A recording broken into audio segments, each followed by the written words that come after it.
Assalamualaikum warahmatullahi wabarakatuh. Saya Depi Yunda dengan NPM 3062056132.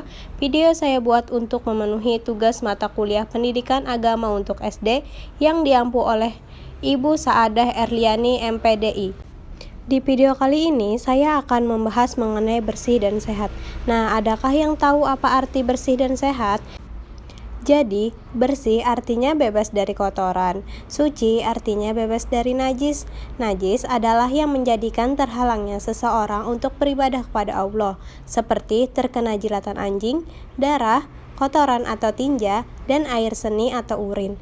Najis pasti kotor, kotor belum tentu najis.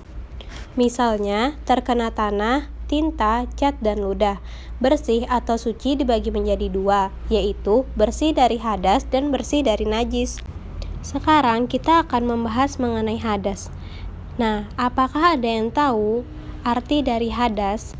Hadas adalah keadaan tidak suci yang menyebabkan seseorang tidak boleh melaksanakan ibadah.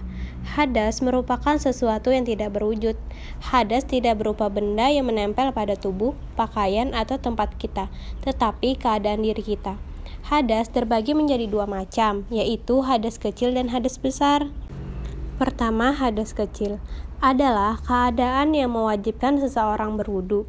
Contoh hadas kecil yaitu buang air kecil, buang air besar, buang angin, dan menyentuh kemaluan.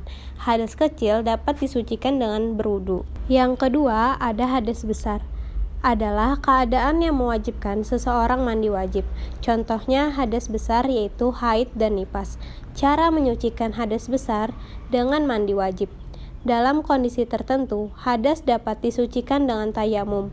Contohnya, jika tidak ada air atau keadaan berbahaya jika terkena air. Selanjutnya kita akan membahas mengenai najis. Adakah yang tahu apa itu najis? Najis merupakan segala sesuatu yang dianggap kotor oleh hukum Islam. Najis juga dapat diartikan sebagai kotoran yang menyebabkan seseorang terhalang untuk beribadah kepada Allah Subhanahu wa Ta'ala. Najis tidak sama dengan kotor.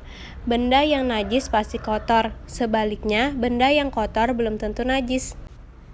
Adakah yang tahu najis digolongkan menjadi berapa jenis? Najis digolongkan menjadi 3 jenis, yaitu yang pertama ada najis mukhafafah, adalah najis ringan. Najis ini berupa air kencing bayi laki-laki yang belum makan apapun, selain air susu ibu. Air kencing bayi perempuan dalam keadaan yang sama tidak termasuk najis mukhafafah. Cara membersihkan najis mukhafafah dengan cara menyiramkan air pada bagian yang terkena najis. Yang kedua, ada najis mutawasitah, adalah najis sedang atau menengah. Contoh najis mutawasitah adalah air kencing dan tinja. Selain itu, darah, nanah, bangkai juga termasuk najis mutawasitah. Ada bangkai yang tidak najis, yaitu bangkai ikan dan belalang. Cara membersihkan najis mutawasitah dengan mencuci atau mengalirkan air pada bagian yang terkena najis, sehingga bersih dari sifat-sifat najis seperti warna, bau, zat, dan rasa. Dan yang ketiga ada najis mukhaladah, adalah najis berat. Najis ini berupa jilatan atau liur anjing.